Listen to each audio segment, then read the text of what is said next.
이 억울함을 어떻게 할 거야? 정경심 교수, 그 가족들, 이 피해를 누가 갚아줄 겁니까? 지금도 감옥에 갇혀 있는 정경심 교수.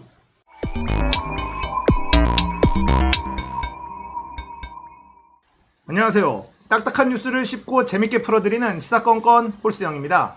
자, 이번에 다룰 이야기는 최성애가 거짓 증언을 했다는 녹취록 이야기입니다. 자, 최성애 동양대 총장이었죠. 학력 위조, 고졸이었는데 학력을 전부 다 위조시켜서 동양대 총장을 하고 있었던 사람. 이 사람이 나는 표창장을 발급한 적이 없다. 정경심 교수의 표창장은 위조다. 라고 이야기하면서 이 일이 시작이 된 겁니다. 정경심 교수의 표창장 위조, 이 이야기는 결국 징역 4년 법정 구속되는 걸로 1심 마무리가 됐어요. 1심 재판의 판결문을 보면 이 최성애의 증언이 일관됨으로 신빙성이 있다. 결국은 정경심 교수의 유죄 판결에 최성애의 증언이 가장 강력한 증거였다라는 것을 판결문을 통해서 확인할 수가 있습니다. 이 최성애의 증언 외에는 검찰은 확실한 증거를 제시하지 못했습니다. 언론에서 다뤄주지 않았지만 말이죠. 정경심 교수의 유죄, 여기에 가장 강력한 증거인 최성애의 일관된 증언. 하지만 이 증언이 위증이었다라는 녹취록이 공개가 되면서 사건은 다른 방향으로 흘러갈 수밖에 없게 됐습니다. 자, 먼저 대구 MBC가 취재한 녹취록 들어보겠습니다. 대장에 빠지고 나간 게 숱하게 많다고요. 우리 학교에 숱하게. 숱하게 많은 거는 지금 그거는 그래가 뭐 다른 대학도 마찬가지야. 자, 한 교수가 최성애 총장에게 이렇게 얘기합니다. 상장 대장에 빠지고 나간 게 숱하게 많다고요. 우리 학교에. 자, 이렇게 얘기를 하자 최성애는 이렇게 대답을 하죠. 숱하게 많은 거는 다른 대학도 마찬가지야. 자, 표창장이나 이 상장 관련돼서 관리가 엉망이었다라는 것을 실토하는 녹취록입니다. 최성애는 법정에서 어떻게 증언을 했느냐. 자신이 직인을 찍은 것이 아니면 다 가짜다. 우리 학교는 그렇게 관리하지 않는다. 자, 이게 핵심이었어요. 하지만 사실은 동양대에서 이 상장이나 표창장 같은 것을 제대로 관리하지 않았다는 것을 스스로 인정하는 녹취록이 공개가 된 거예요. 그리고 이런 얘기는 재판 과정 내내 나왔었던 얘기예요. 대한민국 모든 대학교의 표창장 관리 어떻게 하고 있는지 다 전수조사해보면 다들 법정 구속돼야 될 겁니다. 그리고 이 일이 막 번져 나갈 때 민주당하고 국민의힘이 국회의원들도 전수조사하자 이런 얘기 나왔다가 합시다 해놓고 쏙 들어갔죠. 민주당이나 국민의힘이나 결국 이걸 다 전수조사하면 자기 자식들 다 걸린다는 거죠. 법정 구속돼야 될 사람들이 한두 명이 아닐 겁니다. 자, 2020년 9월 24일 동양대 교양학부 교수가 법정에 나와서 진술을 합니다. 어떻게 진술을 하느냐? 저희가 상장을 줄 때 번호를 매겨야 되는데 그 번호를 매기는 데 대한 부속기관이나 사업단에는 어떻게 하라는 그런 정해진 지침이 없어서 자꾸 알아서 매기라고 하니까 그것이 내가 맞지 않다. 뭔가 본부에서 그런 지침이 마련되는 것이 좋지 않느냐.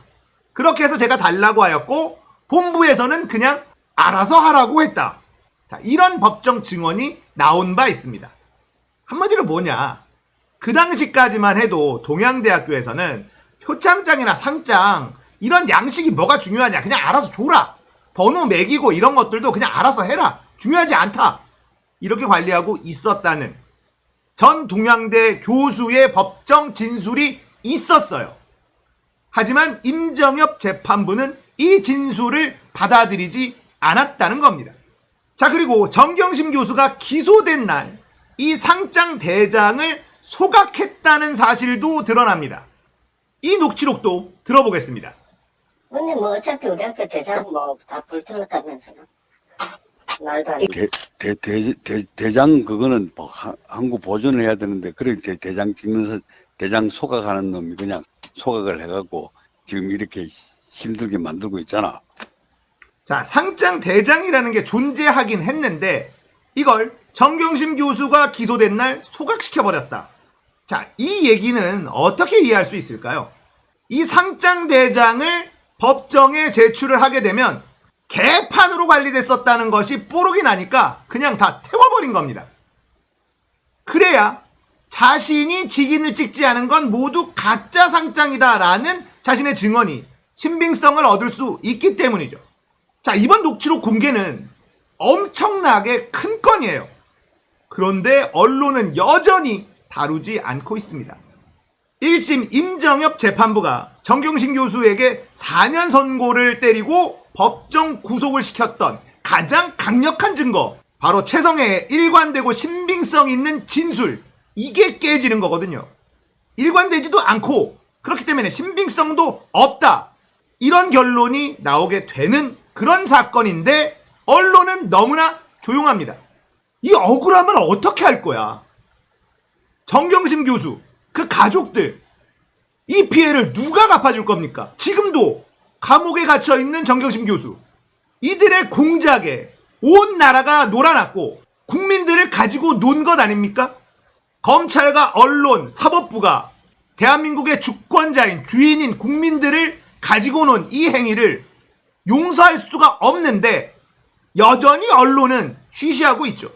자신들이 공범이기 때문에 그렇습니다.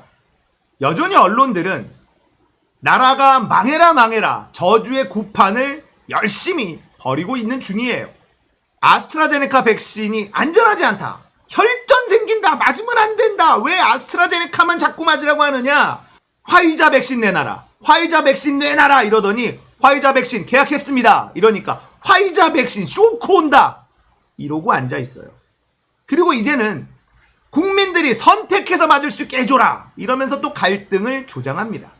제가 한 가지 팩트 안내해 드릴게요. 아스트라제네카 백신을 맞고 희귀혈전증이 걸릴 확률은 100만 분의 1, 아니 100만 분의 3, 이 정도 된다고 합니다. 그런데 백신을 안 맞고 코로나에 걸리면 혈전이 생길 확률이 100분의 1. 맞는 게 이득일까요? 안 맞는 게 이득일까요? 자, 여성들이 많이 쓰는 경구피임약, 이 경구피임약을 복용했을 때 혈전이 생길 확률 100분의 1. 자, 백신을 맞는 것과 맞지 않는 것, 어떤 것을 선택하는 것이 현명한 판단일까요? 언론들이 나라 망해라 망해라 노래를 부르고 구판을 벌이고 있다는 것, 우리는 언론을 제대로 바라봐야만 합니다. 언론이 하라는 대로, 언론이 써 갈기는 대로 휘둘려서는 안 돼요. 자, 작년 내내, 1년 내내 파렴치한 인간으로 만들어 놓고 아직도 그 작업은 끝나지 않고 있는 이 조국 정경심 그 가족들의 이야기. 지금 연세대학교에서는 조국 전 장관의 아들의 입학 취소를 할 수 있다라는 움직임이 언론을 통해서 보도가 되고 있습니다. 자, 이 재판이 억지로 짜맞춰진 재판이다라는 보도는 하지 않고 여전히 조국의 아들도 특혜를 받아서, 최강욱의 특혜를 받아서 연세대학교 대학원에 합격할 수 있었다라는 프레임을 여전히 가동시키고 있고, 연세대도 이 언론의 장단에 춤을 춰주고 있는 그런 모양새죠. 부산대 의전원에서도 조민양의 입학 취소를 만지작거리고 있다라는 보도는 바로 불이 나게 때려주면서 최성애의 위증, 거짓 증언, 이거에 대해서는 완전히 입을 다물고 있는 언론들입니다. 민주당 제발 언론개혁 법안 빨리 처리하십시오. 이제 전당대회가 얼마 안 남았어요. 좀 더 강력한 추진력을 가진, 좀 더 강력한 개혁 의지를 가진 당대표가 돼야 될 겁니다. 자, 오늘은 최성애의 위증의 증거 이야기였습니다. 공감되셨다면 구독, 좋아요, 알림 설정 부탁드릴게요. 감사합니다.